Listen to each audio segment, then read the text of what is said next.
Spain versus Uruguay. Technical football বনাম লাতিন আমেরিকার fighting spirit. Second রাউন্ডে ওঠার এই ম্যাচটা শুধুমাত্র একটা বড় ম্যাচ নয়, এটা দুই ভিন্ন ফুটবল দর্শনের লড়াই। একদিকে স্পেন যারা বল দখল, ছোট ছোট পাস আর টেকনিক্যাল ফুটবলের মাধ্যমে প্রতিপক্ষকে ধীরে ধীরে চাপে ফেলে। অন্যদিকে উরুগুয়ে যারা গতি, শারীরিক শক্তি আর দ্রুত পাল্টা আক্রমণের মাধ্যমে ম্যাচের মোড় ঘুরিয়ে দিতে পারে। প্রথম দুই ম্যাচে স্পেন দেখিয়েছে তারা ধৈর্য ধরে খেলে প্রতিপক্ষের ভুল বের করে আনতে পারে, আর উরুগুয়ে দেখিয়েছে তারা কম সুযোগ পেলেও সেটাকে গোলে পরিণত করার ক্ষমতা রাখে। এই ম্যাচে সবথেকে বড় লড়াই হবে স্পেনের মিডফিল্ড কন্ট্রোল বনাম উরুগুয়ের এগ্রেসিভ প্রেসিং।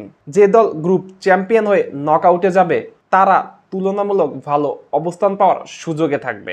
আমার মতে এই ম্যাচটা শুরু থেকেই খুবই সতর্ক হবে, কিন্তু সময় যত গড়াবে স্পেন বলের নিয়ন্ত্রণ আর টেকনিক্যাল ডিসিপ্লিন ধীরে ধীরে পার্থক্য করে দেবে। তবে উরুগুয়েকে কখনোই শেষবাসী বাজার আগে ম্যাচের বাইরে ভাবা যাবে না। যদি স্পেন তাদের স্বাভাবিক ছন্দে খেলতে পারে তাহলে এই ম্যাচে জয়ের সম্ভাবনা স্পেনেরই বেশি।